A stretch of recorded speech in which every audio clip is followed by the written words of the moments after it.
Hallelujah, praise the Lord. तो आज हम जो है प्रभु के वचन पे मनन करने वाले हैं मैथ्यू 11:28-29 में से। तो आइए हम जो है शुरू की प्रार्थना करते हैं। धन्यवाद धन्यवाद धन्यवाद स्वर्गीय पिता, इस सुंदर से समय के लिए आपको धन्यवाद करते हैं ईश्वर राजा। प्रभु जी, जैसे आज हम वचन से बात करने वाले, हम वचन से सीखने वाले हैं परमेश्वर। प्रभु जी, बात करने वाले मैं ना हूँ, परंतु होली स्पिरिट तू कंप्लीट कंट्रोल ले और तू अपने प्रिय लोगों से बात कर। तू जो उनसे कहना चाहता है वो तू कह। मेरे मुख का कंट्रोल तू ले परमेश्वर, और जो चीज तू अपने प्रियो के साथ शेयर करना चाहता है वो ही तू मेरे मुंह से निकलने देना राजा। प्रभु जी, इस वचन को तू हमारे लिए ब्लेसिंग बना राजा। और जो भी परमेश्वर हम सुनने वाले हैं परमेश्वर, हमें तू हमारे कानों को तू खोल राजा, और हमारे हृदय में परमेश्वर इस वचन को ग्रहण करने के लिए तू हमें सहायता और मदद कर। ये प्रार्थना हम यीशु मसीह के नाम में करते, इसलिए आप सुनना और कबूल करना पिता, आमीन। आइए हम एक छोटा सा गीत लेते हैं। हो तेरी स्तुति और हो आराधना, करता हूँ मैं तुझसे ये प्रार्थना। महिमा से तेरी तू इस जगह को भर, जो भी तू चाहे तू यहाँ पे कर। Hallelujah hallelujah hallelujah hallelujah hallelujah hallelujah. करुणा से तेरी नया दिन दिखाता है, ढाल बनकर मेरी मुझे बचाता है। जब मैं पुकारूं तू दौड़ आता है, जब मैं गिरूं तू मुझे उठाता है। Hallelujah hallelujah hallelujah hallelujah hallelujah hallelujah. सारे जहां में तुझ सा कोई नहीं, तुझको छोड़ कोई प्रभु है ही नहीं।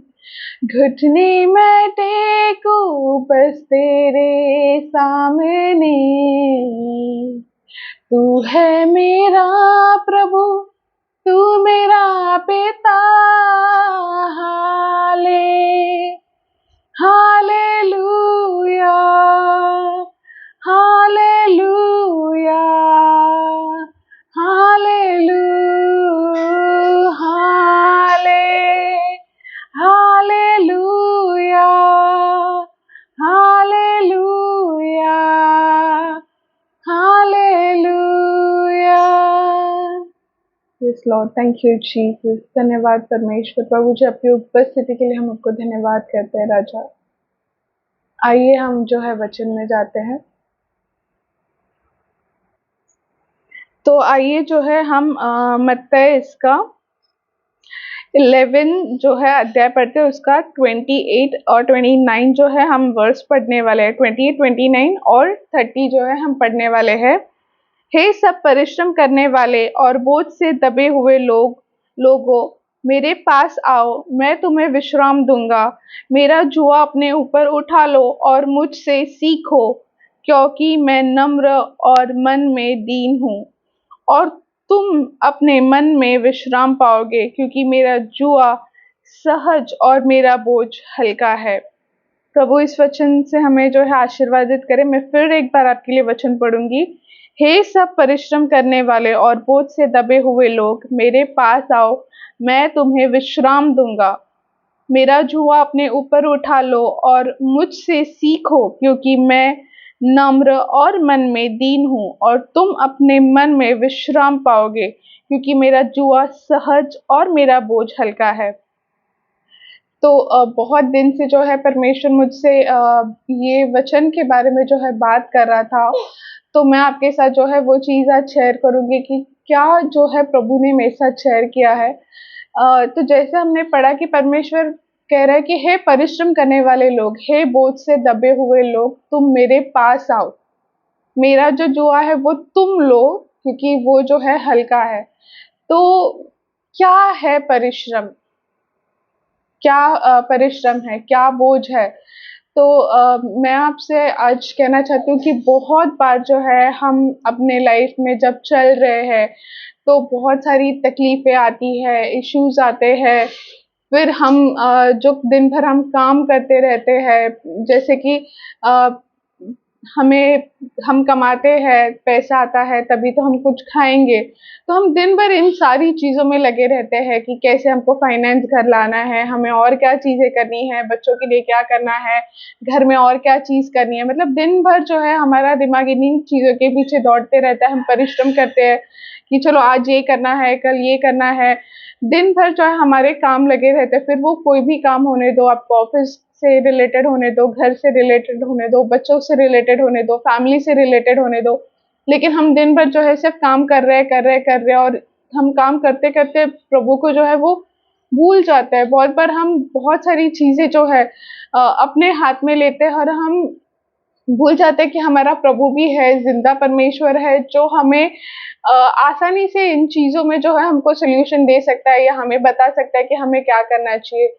तो मेरे लिए परिश्रम मतलब वो है कि हम दिन भर, मतलब जो भी आप जिस चीज़ के लिए आपको पाने के लिए आप स्ट्रगल कर रहे हो, परिश्रम कर रहे हो, वो परिश्रम है। और तुम बोझ से दबे हुए जो है, अभी बोझ से दबे हुए क्या हो सकता है?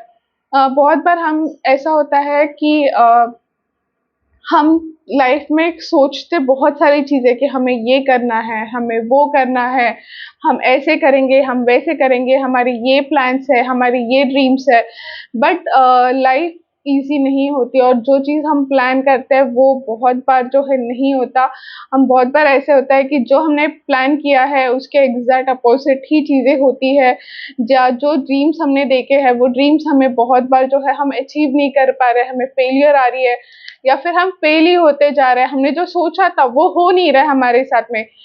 मानो कि मैं आपको एक एग्ज़ाम्पल देना चाहती हूँ कि हमने सोचा था, जैसे एक एग्ज़ाम्पल है कि मैंने सोचा है कि ठीक है, मुझे जो है प्रभु में बढ़ना है, लेकिन मैं साथ ही साथ में जॉब करूँगी, प्रभु में बढ़ूँगी, मैं सेवा करूँगी, मेरा मेरी मैरिड लाइफ़ को भी मैं अच्छे से जीऊँगी, साथ ही साथ में जो स्पिरिचुअल लाइफ़ है उसको भी मैं अच्छे से जो है जीऊँगी। लेकिन मैरिज होने के बाद रिस्पॉन्सिबिलिटीज़ बढ़ रही है, फैमिली की रिस्पॉन्सिबिलिटी बढ़ रही है, फिर बच्चे आ रहे हैं, बच्चों की रिस्पॉन्सिबिलिटी बढ़ रही है, हस्बैंड है, काम पर जाना है, घर की चीज़ें करना, और इस सब में जो है हम प्रभु को टाइम नहीं दे पा रहे हैं। और फिर उसके बाद जो ऐसा हो रहा है कि चिड़-चिड़ हो रहा है, या फिर ऐसे हो रहा है कि क्या हो रहा है कि हमने तो कहा था कि हम ये करेंगे, वो करेंगे, लेकिन ये क्यों नहीं हो पा रहा है?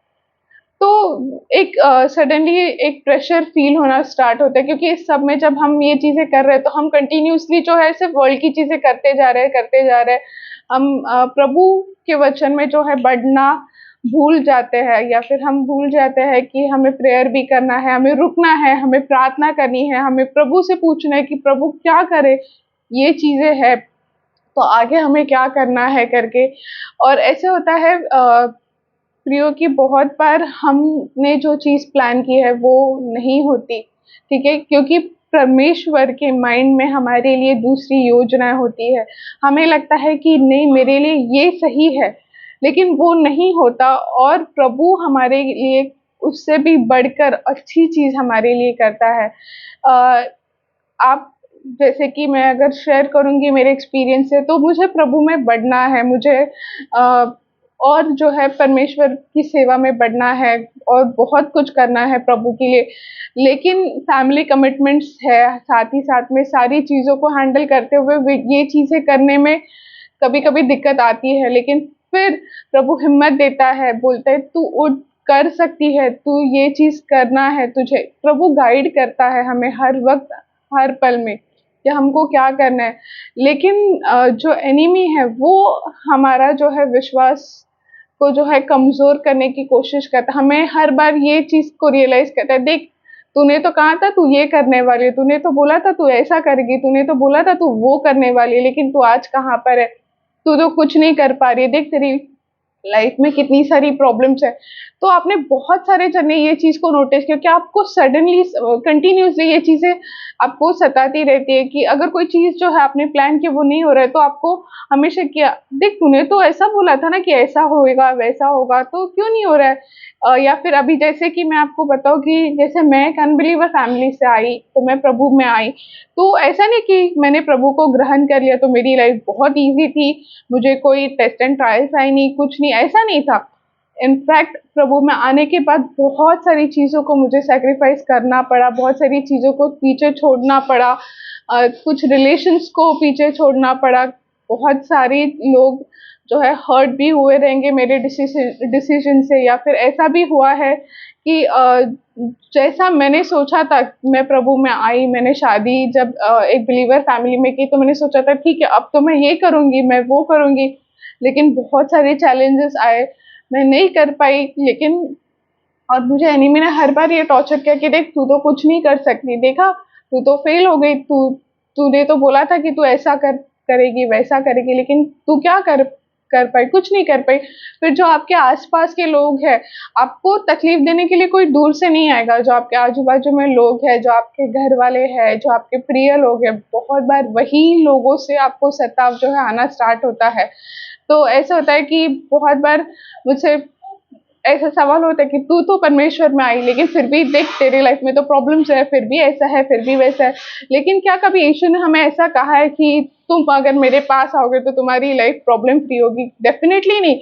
लेकिन प्रभु कहता है कि प्रॉब्लम्स आएगी, लेकिन मैं तुम लोग के साथ हूँ, मैं हमेशा तुम्हारे साथ हूँ, मैं तुम्हें इस जीवन के अंत तक, जगत के अंत तक तुम्हें नहीं छोड़ने वाला हूँ। तो हमें वो चीज़ को याद रखना है कि प्रॉब्लम्स तो आएगी, तकलीफ़ें आएँगी, लेकिन हमें क्या करना है उन तकलीफ़ों में, उन प्रॉब्लम्स में जो है परमेश्वर को याद करना है, प्रभु के पास जो है हमारी तकलीफ़ों को लेके जाना है।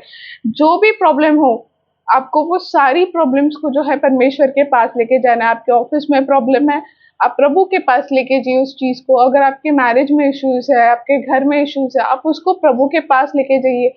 ऐसा कोई भी इस लाइफ के प्रॉब्लम में से कोई भी नहीं है जिसका आंसर प्रभु के पास नहीं है। हर एक प्रॉब्लम का आंसर प्रभु के पास है। हर एक तकलीफ का सॉल्यूशन प्रभु यीशु मसीह के पास है। तभी तो प्रभु हमसे कह रहा है कि तुम जो इतना परिश्रम कर रहे हो, तुम जो इतने बोझ से दबे हुए हो, वो मुझे दे दो। जब तुम मुझे दोगे, तुम मेरा बोझ लोगे, तब तो तुम्हें समझेगा कि मैं क्या करने वाला हूँ। हमारा प्रभु कभी कोई चीज़ के लिए हमें फ़ोर्स नहीं करता। वो चाहता है कि हम जो है प्रभु के पास जाएँ, हमारी तकलीफ़, ऐसा नहीं है कि प्रभु कुछ जानता नहीं है, लेकिन प्रभु देखना चाहता है कि हम क्या कर रहे हैं। हम प्रभु को बुलाना चाहते हैं कि जैसे कि वो जो एक इंसान था बाइबल में जिसको प्रभु बोलता है तुझे क्या चाहिए? तो वो बोलता है, जो अंधा है व्यक्ति है उसको प्रभु बोलता है तुझे क्या चाहिए करके। क्या प्रभु को पता नहीं था कि उसे आँखें चाहिए, लेकिन फिर भी उसको प्रभु पूछ रहे तुझे क्या चाहिए? तब वो कहता है प्रभु मुझे आँखें चाहिए करके। उसी तरीके से परमेश्वर हमारी चीज़ें, हमारी तकलीफ़ें जानता है, लेकिन वो चाहता है कि उसके बच्चे जो है वो उसके पास आए, उससे शेयर करे, उससे कहे कि प्रभु ये तकलीफ़ मेरे जीवन में, प्लीज़ मुझे इसमें से बाहर निकालो। मैं ये चीज़ नहीं कर पा रही हूँ, प्रभु जी मुझे आप इसमें सहायता मदद करो। आप मुझे इसमें जो है मुझे ताकत दीजिए ये चीज़ करने के लिए। जैसे कि मैं आपको कहना चाहती हूँ कि अ, शादी होने के बाद हमारे लाइफ में भी बहुत सारी ऐसी सिचुएशंस आई जहाँ पे हम स्ट्रगल कर रहे थे। ऐसा मैं नहीं कहूँगी कि नहीं हमारी लाइफ बहुत ईज़ी थी, बहुत स्ट्रगल किया, बहुत सारी चीज़ों में मेरे बहुत सारे ऐसे माइंडसेट्स थे कि जो गलत थे, जो शायद प्रभु को पसंद नहीं थे, लेकिन प्रभु ने एक एटीट्यूड था, लेकिन प्रभु ने मुझे नम्र बनाया, और आज भी प्रभु मुझे उसमें वो चीज़ों पे परमेश्वर काम कर रहा है। ऐसा था कि मुझे बहुत सारी चीज़ें पसंद नहीं थी, मैं बहुत रिज़र्व कैटेगरी की थी, फिर बहुत सी ऐसी चीज़ें थी कि जो मतलब मेरा बोलने का तरीका या फिर मेरा बिहेवियर ऐसा था कि जो दूसरों को शायद हर्ट कर सकता था। लेकिन इन सालों में परमेश्वर मुझे बदल रहा है, उसने मुझे बदला है, काफ़ी चेंजेस मुझ में लाए हैं। मुझे काफ़ी चीज़ें छोड़नी पड़ी, बहुत सारी चीज़ों को जो है सैक्रिफाइस करना पड़ा, जो मुझे पसंद नहीं थी, कि मुझे ऐसा लगता कि नहीं, ये मैं क्यों छोड़ूँ करके ये चीज़, लेकिन परमेश्वर ने वही चीज़ें छुड़ाई। क्यों? क्योंकि परमेश्वर चाहता है कि हम नम्र बने, हम उसकी तरह जो है प्यार करने वाले बने। जब हम नम्र बनेंगे, जब हम प्यार करने वाले बनेंगे, तभी तो हम जो है यीशु मसीह को किसी और के लिए जो है, जब हम गॉस्पेल शेयर करेंगे, तो कोई भी आपकी गॉस्पेल सुन के प्रभु पे विश्वास नहीं करेगा, लेकिन वो आपकी लाइफ चेक करेगा, आपको चेक करेगा कि आप क्या कर रहे हो, और उसके बाद ही जो है वो प्रभु यीशु मसीह पे विश्वास करेगा। तो प्रिय, आज मैं आप सबसे यही चीज़ कहना चाहती हूँ कि लाइफ में प्रॉब्लम्स आएगी, ट्रबल्स आएंगी, सताव आएगा, आपके प्रिय लोगों से भी आएगा, लेकिन इन सारी चीज़ों में जो है आपको सिर्फ और सिर्फ प्रभु यीशु मसीह को जो है याद करना है, प्रार्थना करनी है। प्रभु के पास जो आपकी प्रॉब्लम्स को शेयर कीजिए, उनको दीजिए, उनसे बातें कीजिए, उन्हें कहिए कि ये मुझसे नहीं हो रहा है, आप मुझे मदद कीजिए, और आप डेफिनेटली देखेंगे कि आपकी लाइफ में जो है चीज़ें चेंज हो रही है, आपके रिलेशनशिप्स चेंज हो रहे हैं, सिचुएशंस बदल रहे हो, और आपको जो है परमेश्वर वो टेस्ट एंड ट्रायल्स में से एक विजयी बनाकर जो है आपको बाहर निकाल रहा है। तो आइए हम जो है एक प्रार्थना करते हैं, और फिर जो है हम इसे क्लोज करेंगे। धन्यवाद, धन्यवाद परमेश्वर, इस सुंदर से समय के लिए आपको परमेश्वर धन्यवाद करते हैं राजा। वाकई में प्रभु जी, जो भी हमारे बोझ है परमेश्वर, उन सारे बोझ को परमेश्वर हम आपके पास ले आते हैं राजा। हर एक तकलीफ को परमेश्वर, वो हर एक दुख को जो हमें किसी और से मिले हैं राजा, या जो भी तरह की तकलीफ है यीशु मसीह, हम वो सारी तकलीफें जो है वो आपके दया के सिंहासन के पास ले आ रहे हैं राजा। प्रभु जी, आप हमारी प्रार्थनाएं सुनिए राजा, हमारी पुकार को सुनिए परमेश्वर। आप कहते हैं राजा कि मुझे सिर्फ एक बार आप टेस्ट करके देखिए और जानिए कि मैं कितना अच्छा हूँ। प्रभु यीशु राजा, हम अपनी तकलीफों को आपके हाथ में देते हैं राजा, आपको पुकारते हैं राजा, हमारी तकलीफों में, हमारे दर्द में राजा, आप हमें सहायता और मदद कीजिए यीशु राजा। आइए आपके पवित्र आत्मा से आप हमें भर दीजिए यीशु राजा। जाने अनजाने में प्रभु जी, हमने जो भी पाप किए परमेश्वर, आप उसके लिए हमें क्षमा कीजिए राजा। आपके लहू से धोकर हमें शुद्ध कीजिए राजा। अगर हमने किसी को परमेश्वर अपने बातों से, अपने व्यवहार से अगर हर्ट किया है प्रभु जी, तो हमें क्षमा कीजिए राजा। और प्रभु जी, आपके दया और प्रेम से आप हमें भरिए यीशु राजा। आपके सामर्थ से आप हमें भरिए परमेश्वर। प्रभु जी, आज के बाद से राजा, हम नहीं, परंतु यीशु आप हम में नजर आए राजा। ऐसे अद्भुत और अलौकिक कार्य आप हम सबके लिए कीजिए परमेश्वर। जो भी लोग परमेश्वर इस प्रेयर को सुन रहे राजा, इस मैसेज को सुने परमेश्वर, उनकी जो भी तकलीफ है राजा, आप वो जानते हैं प्रभु जी।